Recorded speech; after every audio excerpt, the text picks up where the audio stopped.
உங்கள்கிட்ட யாராவது நடைபயிற்சி மட்டும் பண்ணுனா, நடைபயிற்சி மட்டும் ரெகுலராக பண்ணிட்டோம் அப்படின்னா இந்த வெயிட்டையும் குறைச்சிடலாம், இந்த ப்ரெஷர் மாத்திரையும் நிறுத்திடலாம், இந்த சுகர் மாத்திரையும் நிறுத்திடலாம், இந்த கெட்ட கொலஸ்ட்ரால் மாத்திரையும் நிறுத்திடலாம், இந்த இன்சுலின் ஊசி நிறுத்திடலாம் அப்படின்னு யாராவது சொன்னாங்க அப்படின்னா நீங்கள் அவங்கள்ட்ட ஒரே ஒரு கேள்வி தான் கேட்கணும். கேட்பீங்களா? கண்டிப்பாக கேட்கணும். சரியா கேட்பீங்களா? சரியா? இந்த வயசானவங்களுக்கு முட்டு வலியோடு இருக்காங்க, நடக்கவே முடியாது. முதல்ல இவங்க சுகருக்கு மாத்திரை சாப்பிட்றாங்க, ப்ரெஷருக்கு மாத்திரை சாப்பிட்றாங்க, இன்சுலின் ஊசி போடுறாங்க வச்சு விடுவோம். உதாரணத்துக்கு இவங்களை டெய்லி ரோட்டில் போய் ஓட சொல்ல முடியுமா? அப்படின்னு நீங்கள் அவங்கள்ட்ட கேட்கணும். புரியலையா? கேட்டுட்டு இன்னொரு கேள்வி கேட்கணும் அவங்கள்ட்ட. அவங்களுக்கு தெரியாது அந்த பதில். 1 கிலோமீட்டர் நடைபயிற்சி பண்ணினா எத்தனை கேலரி எரிக்கப்படும் கேட்கணும். கேட்டிங்கன்னா அவங்களுக்கு பதில் தெரியாது. அதான் பிரச்சனையே.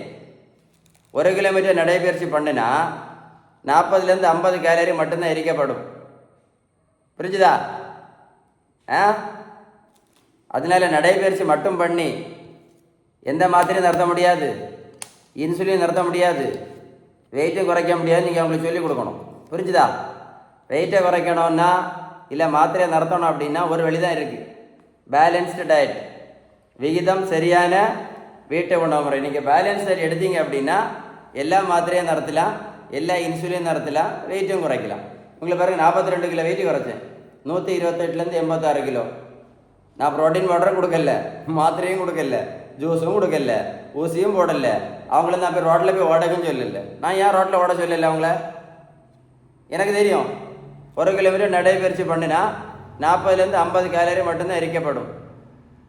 அதனால் நடைபயிற்சி பண்ணி வெயிட் குறைக்க முடியாதுன்னு எனக்கு தெரியும். ஆனால் நீங்கள் பேலன்ஸ்டு டயட்